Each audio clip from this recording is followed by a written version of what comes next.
Fair, balanced, local, this is Tiger TV. Auburn will rue the day. Richard Spencer visits the Plains.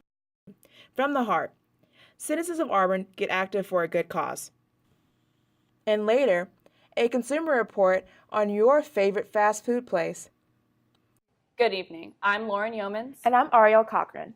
This evening, we will start off with an update on Richard Spencer, the white supremacist who visited Auburn campuses today with his supporters.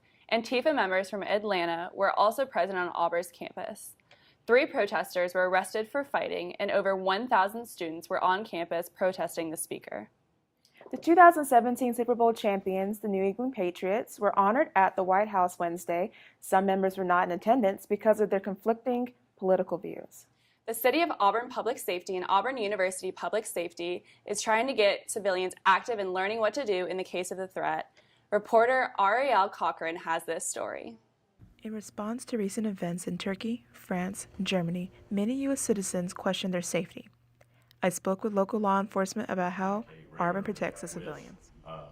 Federal and state agencies that provide intelligence reports. We provide them intelligence of anything we find suspicious, and they provide us with intelligence of anybody or any groups that may be active in this area. Luckily for Auburn, there has been no major threats as of yet. However, Presley cautions civilians to learn how to defend themselves. The university provides resources just for that. The first thing is be aware of your surroundings. Know what's going on, know what's around you. Take some training if you can take it. We've got a video out there on YouTube as well, Auburn University Active Shooter video. We want you to watch that. We want you to come to the active shooter response training courses as well, because it gives you some things that you can use the rest of your life. And what I'm doing right now is actually hiding underneath the table. But I learned after this seminar that that's not actually what you're supposed to do. Well, that's only one of the things you're supposed to do. Run. You must be capable of making split-second decisions in times of danger. Barricade yourself if necessary to keep the intruder out. You can use chairs, tables, and even articles of clothing. Following tips such as these can be a matter of saving lives, especially your own.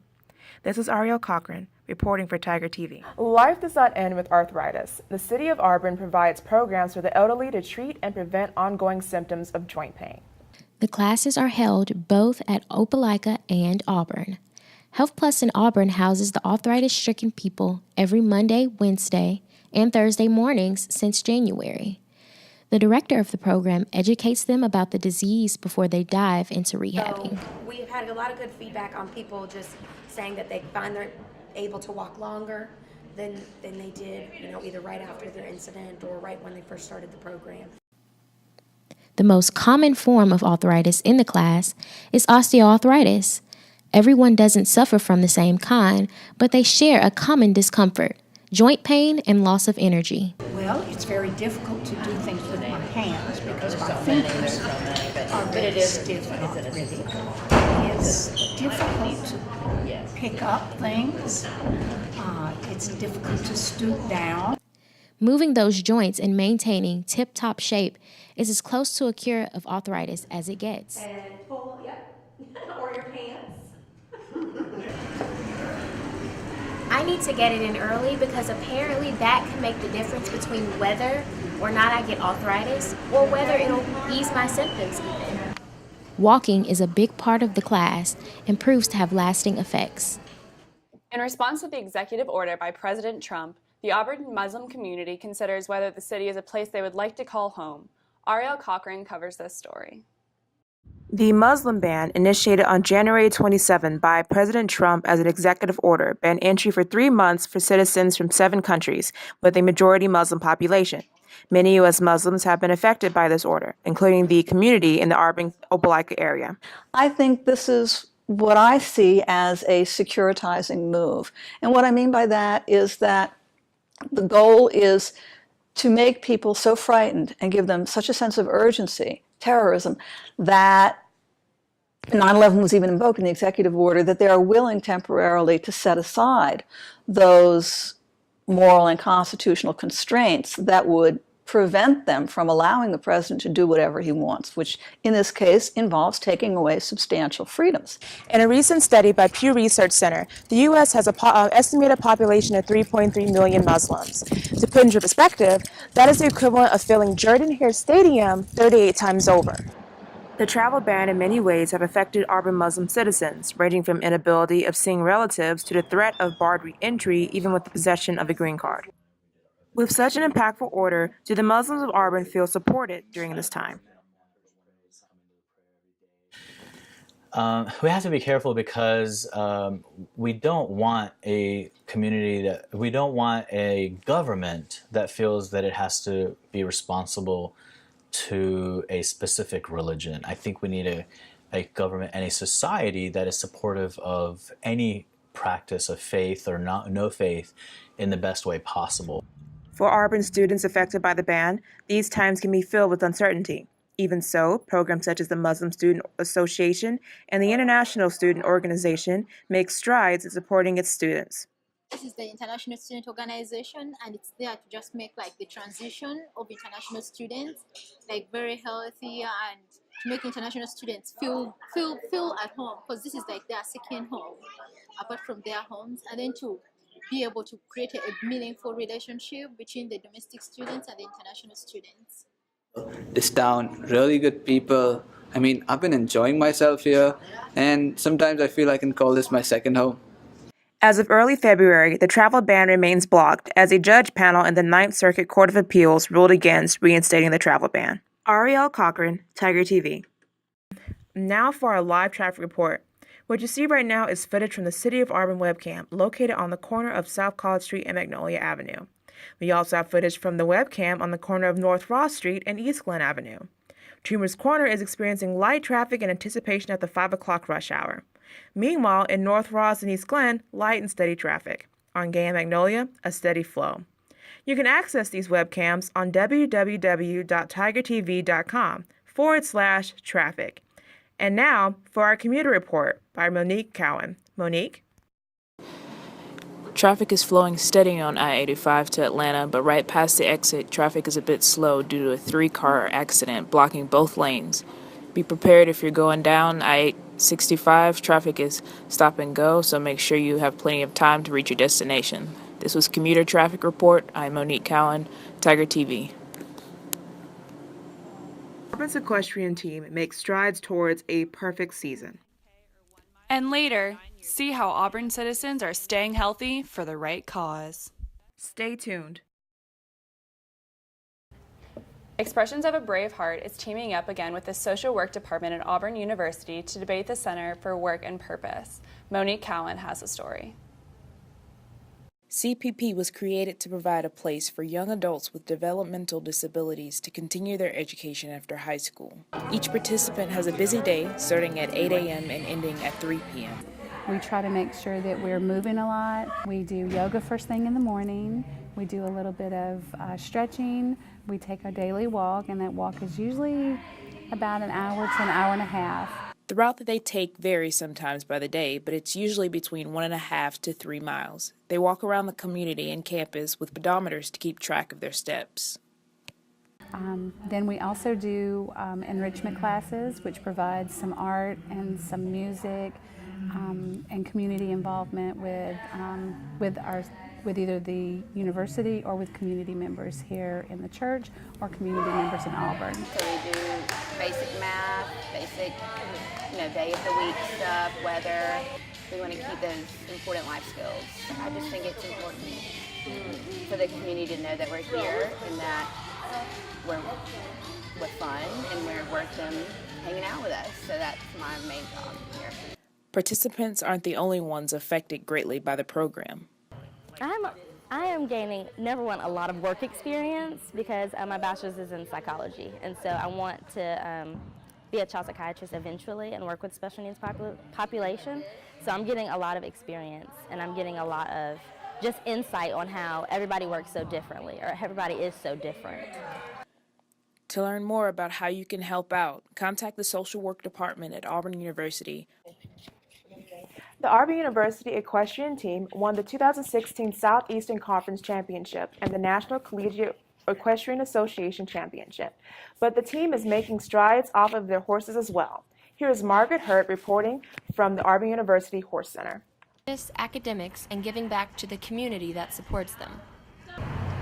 Members of the Auburn University equestrian team spend every weekday afternoon here at the Auburn University Horse Center, where they either practice for upcoming meets or complete barn chores around the property. But what oftentimes goes unseen is the work the riders put in outside of the barn and outside of the classroom. One way that junior Abby Wagner volunteers is through being part of a group that picks up trash alongside an adopted highway. Wagner credits a great deal of her team's reputation to the service it does for its community. I don't think we would be where we are without it, honestly. Many team members also volunteer at Storybook Farms, where their experience with horses comes in handy with helping owner Dina Little. We are able to benefit from working alongside some awesome girls with great work ethic. You cannot get to this point in their career, certainly collegiately, without having a strong work ethic. The team is currently completing its February service hours while heading into its first spring competition against the University of Georgia, held on February 11th. Spring is in full force for Lee County. See how the weather affects the plains for the rest of April. Coming up. Check out how these Auburn women are empowering the community. Thanks for joining us. With the Easter holiday passing, Alabama is getting closer to the summer months. With this comes heat and rain showers. Here is Chief Meteorologist Sierra Nicole with the weather. Thanks. As you can see, it's starting to get warmer out in Auburn with the temperatures at 63 degrees. The highest will be 60 a little later. As we go further south, it's 76 degrees in Andalusia, and closer in Montgomery and Alex City, you can see it is 71 degrees. Okay, now looking ahead to tomorrow on the map, you can see that there is low pressure going towards southern Florida. It bypasses our region, but we will experience winds due to the storms that are brewing later on tonight. It gets a little cooler with temperatures dropping 9 degrees. The winds are moving and bringing the rain with it. There's a 30% chance of rainfall tonight, kind of like last night.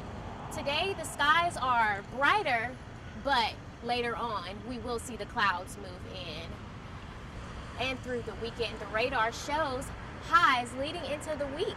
There's a chance of rain on Thursday, but the skies clear up for the week, back into the highs.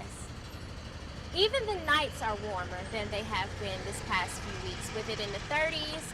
But coming up this week, you can break out your summer gear and get ready for the hotter and warmer nights. Back to you guys in the station. The Love Your Heart Run and Crank Your Heart Ride was held in Auburn, Alabama today to raise money for people with special needs. Lauren Humans has a story. For the last 27 years, and the Crank Your Heart Ride was an addition to the fundraiser 9 years ago in an effort to expand the event. The entire event includes a 10K or 1 mile walk or run and a 3.5, 11, or 22 mile bike ride, depending on your preference. All benefits go to the Exceptional Outreach Organization, and those specifically help the Special Olympics. So it's a great fundraiser. We've got Huddle House providing breakfast. We've got all kinds of homemade goodies donated by the Aorta members. Aorta is our local running and track club in Auburn and Opelika.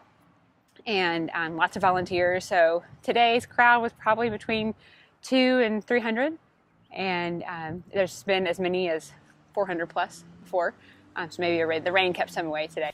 The Exceptional Outreach Organization, a nonprofit organization geared toward helping people with special needs, helps programs such as Best Buddies at Auburn University, Special Olympics at Lee County, and Therapeutic Summer Camp to take place. According to the United States Census Bureau and the World Bank, nearly 1 in 5 people have a disability in the United States, and 1 billion people, or 15% of the world's population, experiences some form of disability.